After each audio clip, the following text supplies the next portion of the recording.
எங்களுக்கு கிடைத்த அந்த பதவி என்பது நிரந்தரமற்றவை.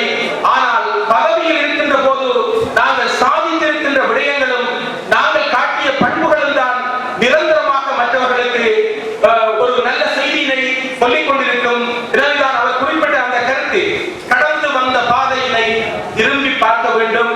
அந்த பாதையில் நாங்கள் எப்படி எல்லாம் இருந்து நாங்கள் வந்தோம் என்கின்ற அந்த செய்திகளை மறக்கக்கூடாது. எப்போதும் எங்களுடைய அடிப்படை பண்புகள் மாறக்கூடாது. அந்த அடிப்படை பண்புகள் மாறாமல் இருக்கின்ற போது நாங்கள் மக்களால் வரவேற்கப்படுவோம்.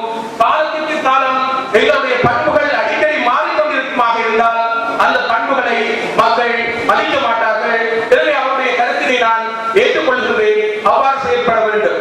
கற்றவர்களாக இருக்கலாம், கல்லாதவர்களாக இருக்கலாம், பண்பு ஒன்று நல்ல பண்பாக இருக்கின்ற போது அவர்கள் மதிக்கப்பட வேண்டியவர்கள், மரியாதை அளிக்கப்பட வேண்டியவர்கள்.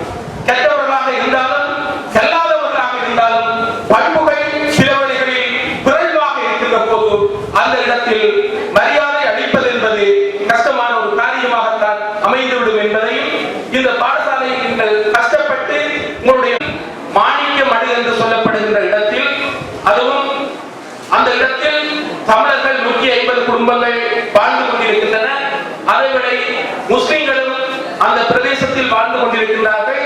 அந்த இடத்தில் எந்த விதமான பௌத்தர்களும் வாழாத ஒரு இடத்தில் திடீரென்று பௌத்த பிக்குகளாலும் அவர்களை சார்ந்த பரிவாரங்களாலும் ஒரு சிலை ஒன்று கொண்டு அந்த மாணிக்கமடு என்கின்ற ஒரு சுத்தமான ஒரு தமிழ் கிராமத்தில் வைக்கப்பட்டிருக்கின்றது.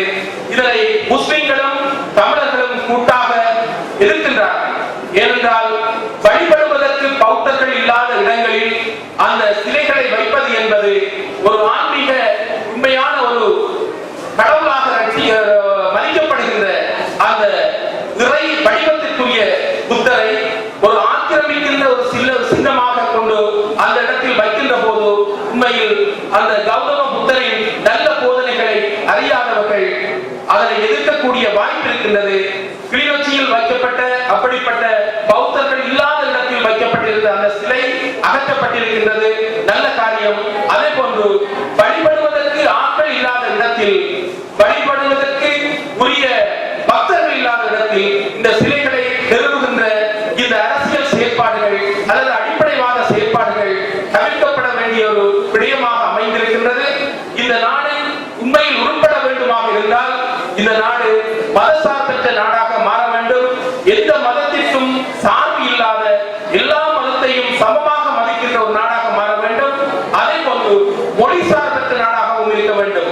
சிங்கள மொழி, தமிழ் மொழி என்று இந்த மொழிகளுக்கு ஒரு வித்தியாசமான மரியாதைகள் கொடுக்காமல் சமத்துவ மத உரிமை, சமத்துவ மொழி உரிமை, சமத்துவ பண்பாட்டு உரிமை கொண்ட நாடாக மாறுகின்ற போதுதான் இந்த நாட்டுக்கு விமோசனம் கிடைக்கும். மாறாக ஒரு மதத்தையோ ஒரு மொழியையோ நாங்கள் முதன்மைப்படுத்துகின்ற போது இந்த நாட்டில் உண்மையான சமாதானத்தை ஏற்படுத்த முடியாது என்பது உண்மை. இதற்கு சிறந்த உதாரணம் 1956ஆம் ஆண்டு தனிச்சிங்கள அரசகர்ம மொழி சட்டம் கொண்டு வரப்படுகின்ற போது அப்போது எதிர்கட்சியில் இருந்த டாக்டர் கொல்விநாடி சில்வா அவர்கள் குறிப்பிட்ட ஒரு கருத்து, ஒரு மொழி என்றால் இரு நாடு, இரு மொழி என்றால் ஒரு நாடு என்று குறிப்பிட்டிருந்தார். மொழிகளுக்கு, மதங்களுக்கு சமத்துவம் கொடுக்கின்ற போதுதான் ஒரே நாட்டில் மக்கள் சந்தோஷமாக வாழ முடியும் என்ற கருத்தினை சொன்னார்.